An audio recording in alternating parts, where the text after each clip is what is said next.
এই রেসিপিটা এত মজা আর এত সহজ, 5 মিনিটেই রেডি হয়ে যায়। এটা রুটির সাথে, ভাতের সাথে, যে কোনো কিছুর সাথেই খেতে এত মজা লাগে।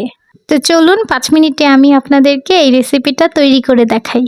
প্রথমে কিছু পেঁয়াজ তেলের সাথে একটু ভেজে নিব। পেঁয়াজটা একটু ব্রাউন হয়ে আসলে এর মধ্যে দিয়ে দিব একটা ডিম। ডিমের মধ্যে একটু লবণ দিয়ে নেড়ে চেড়ে নিব ভালোভাবে। ডিম আর পেঁয়াজটা ভালোভাবে ভেজে নেওয়ার পরে এতে দিয়ে দিব টমেটো।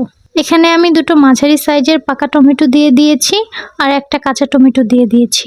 কাঁচা টমেটোটা টোটালি অপশনাল, আমার কাছে ছিল, ভাবলাম দিয়ে দিই, মজা লাগবে। এখন একটু হালকা নেড়ে চেড়ে এর মধ্যে দিয়ে দিব আমি স্বাদ মতো লবণ আর হাফ চামচ গুঁড়া মরিচ দিয়ে ভালো মতো নেড়ে চেড়ে নিব। টমেটোর সিদ্ধ হতে বেশি সময় লাগে না, আমি খুরচুন দিয়ে একটু টেকে নিচ্ছি যাতে। এরপরে আমি এটা ঢেকে দিব 2-3 মিনিটের জন্য। এর মধ্যে আবার মাঝে মাঝে নেড়ে দিতে হবে, না হলে নিচে লেগে যাবে। তো দেখতেই পাচ্ছেন আমার টমেটোটা হাফ সিদ্ধ হয়ে গেছে। আর 1 মিনিটের মতো আমি এটা নাড়াচাড়া করে নিব মিডিয়াম আঁচে। নামানোর ঠিক আগে আমি এখানে আমার হাতে বানানো ম্যাজিক মশলাটা দিয়ে দিলাম।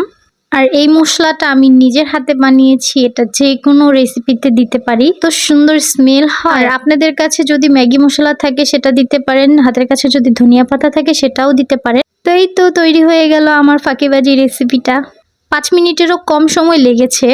রেসিপিটা কেমন লেগেছে আমাকে অবশ্যই জানাবেন। আপনাদের কমেন্ট আমাকে অনেক আগ্রহী করবে আরও নতুন নতুন রেসিপি শেয়ার করার জন্য। ধন্যবাদ।